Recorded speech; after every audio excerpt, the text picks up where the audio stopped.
www.hazratfirozmemon.org جو نقصان قسمت میں لکھا ہے وہ تو ہوتے رہے گا. جو سچ بولے اور حضرت آدم علیہ السلام کی نقل کرے، ربنا ظلمنا انفسنا، جو یہ جملے سیکھ لے والد کے سامنے، والدہ اور شوہر، بڑے بھائی بہن یا کمپنی یا شیخ یا مفتی صاحب یا استاد، یہ جملہ سیکھ لے غلطی ہو گئی، معافی چاہتا ہوں، آئندہ نہیں ہوگا، گھر جنت بن جائے گا. یہ جھوٹ کی وجہ سے بچہ چور بن جاتا ہے، ڈاکو بن جاتا ہے، پھر جھوٹ کی وجہ سے. اور حضرت شیخ عبد القادر جیلانی رحمۃ اللہ علیہ بچے تھے، ڈاکوؤں نے گھیر لیا قافلے کو. ایک ڈاکو آیا بڑا خطرناک، حضرت شیخ عبد القادر جیلانی رحمۃ اللہ علیہ سے پوچھا تمہارے پاس کیا ہے، ایسے ہی ڈرانے کے لیے. تو فرمایا میرے پاس 40 دینار ہیں. تو ہنسنے لگا. ڈاکو بڑے سردار کو بلایا، وہ تو اتنا خوفناک کہ پوچھو ہی مت. کہا کیا ہے تیرے پاس؟ کہا 40 دینار ہے. کہا سچ بولتے ہو؟ کہا ہاں. کیوں؟ کہا تمہیں مجھ سے ڈر نہیں لگتا؟ کہ ہمارے ماں باپ نے ہمیں اللہ سے ڈرنا سکھایا ہے، اب ہم کسی سے نہیں ڈرتے. کہ تلاشی لی ہے ہی نہیں، دینار کہاں ہے؟ کہ یہ یہاں میرے ماں نے بغل میں باندھے ہوئے. دیکھا تو واقعی ایک سچ بولنے کی وجہ سے سارے ڈاکو روتے روتے اللہ والے بن گئے. اور حضرت شیخ عبد القادر جیلانی رحمۃ اللہ علیہ، حضرت شیخ عبد القادر جیلانی رحمۃ اللہ علیہ بن گئے. آج چھوٹے چھوٹے بچے ماں باپ سے لڑتے ہیں، باپ سے لڑتے ہیں، بھائی بہن سے لڑتے ہیں، پڑوسی سے بدتمیزی کرتے ہیں، ان کو آنکھیں دکھاتے ہیں، ان کو ستاتے ہیں، جھوٹ بولتے ہیں میں نے گھنٹی نہیں بجائی، جھوٹ بولتے ہیں، وہ کہتے ہیں تم بدتمیز ہو. ہاں میں بدتمیز ہوں. کیا کرو گے تم کیسے اللہ والے بنو گے بیوقوف؟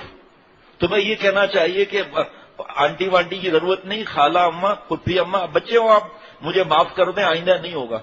اور اپنے بڑوں کا آ کر بتانا چاہیے میں نے یہ بدماشی کی ہے، مجھے سزا دو تاکہ آئندہ میں نہیں کروں. جھوٹ بول کر بچ گئے، آگے اور اس کی ہمت بڑھے گی، پھر چوری بھی کرے گا، پھر ڈاکہ بھی مارے گا. ایک جھوٹ پر تو کتنے نقصانات ہوتے ہیں.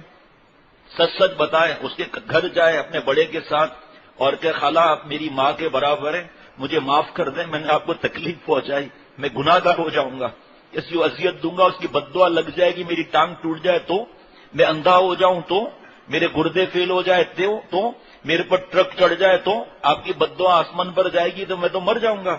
آپ سو رہے تھے میں نے آپ کو گھنٹیاں بجا کر تنگ کیا، آپ بیٹھے ہوئے تھے میں نے آپ کو گھنٹیاں بجا کر روڈ تک لائے، آپ کو تنگ کیا. خالامہ مجھے معاف کر دو، انشاءاللہ تعالی آئندہ مجھ سے شکایت نہیں ملے گی.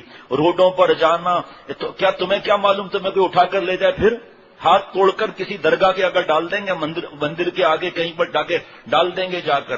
پہلے تم سے مزدوری کا کام لیں گے، پھر تمہیں چور ڈاکو بنائیں گے، اور جب پکڑے جاؤ گے تو پھر ان کا راز آؤٹ نہ ہو جائے تو کسی طریقے سے چھڑوا کر پھر پیٹ پھاڑ کر گردے نکال کر آنکھیں. میں ایسے ہی بات نہیں کرتا ہوں، ایک جگہ کا میں نام نہیں لیتا، وہاں میرے دوست رہتے ہیں، بارڈر کے پاس جگہ ہے، بارڈر بھی بتا دوں، بس اشارہ کر دیتا ہوں، چھوڑو.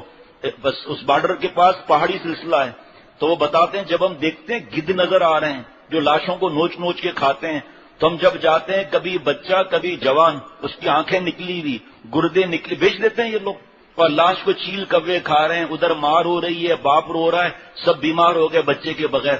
یہ بدماشی آدمی سیکھتا ہے جو روڈوں پر بھاگتا ہے، اپنے ماں باپ کو بتاتا نہیں، جھوٹ بولتا ہے کہ میں آگے نہیں گیا، دکان پر نہیں گیا. یہ سب جھوٹ کی عادت کی وجہ سے گناہگار ہو جاتا ہے آدمی.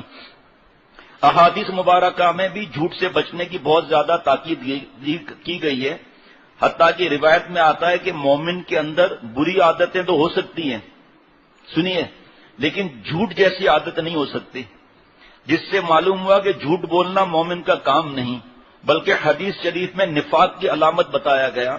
جھوٹ برائی کی دعوت دیتا ہے جس کا انجام دوزخ ہے. جھوٹ کی نوست کی وجہ سے اس کے رزق میں تنگی ہو جاتی ہے. فرشتے جھوٹ کی بدبو کی وجہ سے انسان سے دور چلے جاتے ہیں.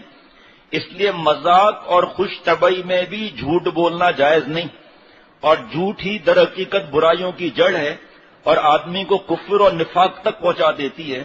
مفتی اعظم پاکستان حضرت مولانا مفتی محمد شفیع صاحب رحمۃ اللہ علیہ سورہ بقرہ کی آیت وَلَهُمْ عَذَابٌ عَلِيمٌ بِمَا كَانُوا يَكْذِبُونَ کی تفسیر میں فرماتے ہیں کہ آیت مذکورہ میں منافقین کے عذاب علیم کی وجہ بِمَا كَانُوا يَكْذِبُونَ یعنی ان کے جھوٹ بولنے کو قرار دیا، حالانکہ ان کے کفر اور نفاق کا جرم سب سے بڑا تھا، اور دوسرے جرائم مسلمانوں سے حسد ان کے خلاف سازشیں بھی بڑے جرائم تھے، مگر عذاب علیم کا سبب ان کے جھوٹ بولنے کو قرار دیا گیا۔